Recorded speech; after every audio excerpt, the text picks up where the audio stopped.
انگوٹھی میں کسی خاص پتھر کا استعمال کرنا اس خیال سے، اس ارادے سے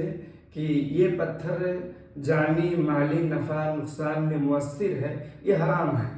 اللہ تعالیٰ کے حکم کے بغیر کوئی پتھر اپنے اندر کوئی اثر نہیں رکھتا، اس کے اندر نفع پہنچانے کی، نقصان پہنچانے کی اس کے اندر صلاحیت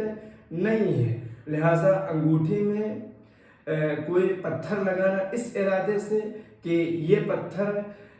جانی مالی یا کسی اور اعتبار سے نفع دے سکتا ہے، نقصان دے سکتا ہے، اس خیال سے اس انگوٹھی میں، کسی بھی انگوٹھی میں پتھر لگا کر اس انگوٹھی کو پہننا یہ حرام ہے۔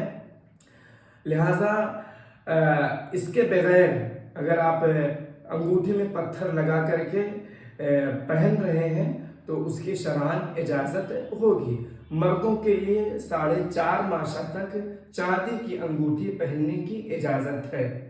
مردوں کے لیے 4.5 ماشا تک چاندی کی انگوٹھی پہننے کی شرعاً اجازت ہے۔ اس میں کسی بھی طرح کے پتھر اپنے ذوق کے مطابق آپ استعمال کر سکتے ہیں، جو بھی آپ کا دل کہے اس طریقے کا پتھر اس انگوٹھی میں استعمال کر سکتے ہیں، لیکن اس خیال سے اس پتھر کو استعمال کرنا کہ نفع نقصان میں مؤثر ہے، یہ حرام ہے۔ اللہ تعالیٰ کے حکم کے بغیر پتھر کے اندر وہ خاصیت نہیں ہوتی ہے کہ وہ پتھر کسی انسان کو نقصان پہنچا دے، یا یہ کہ وہ پتھر کسی شخص کو فائدہ پہنچا دے۔ یہ پتھر کے اندر کوئی خاصیت نہیں ہے۔ اسی طریقے سے جو دھاگے استعمال کیے جاتے ہیں، اس دھاگے کو اس خیال سے پہنا جاتا ہے کہ یہ دھاگا فلاں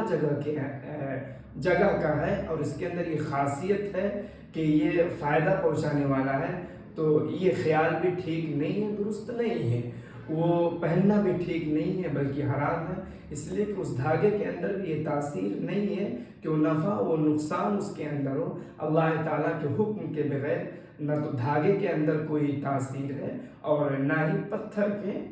اندر کوئی تاثیر ہے۔ ہاں، اگر آپ تعویذ کے طور پر، گنڈے کے طور پر دعا کرا کر کے آپ پہن رہے ہیں اور